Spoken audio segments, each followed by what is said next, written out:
ఫ్రీనే కదా బాగా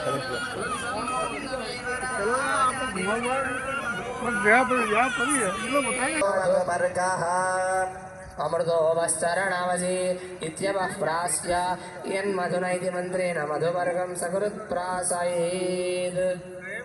జై శ్రీమన్నారాయణ.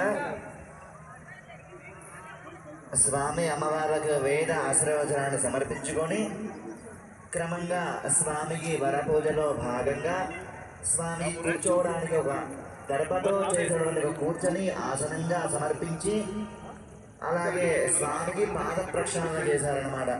మనకి ఎలాగైతే సాధారణంగా వివాహాలలో మామగారు ఎలాగైతే పెళ్లి కొడుక్కి పాదాలను కడుగుతాడో అలాగే మన అచ్చ పెరుగు తేనె కలిగినటువంటి మిశ్రమాన్ని మధువర్గం అంటూ ఉంటారు. ఆ యొక్క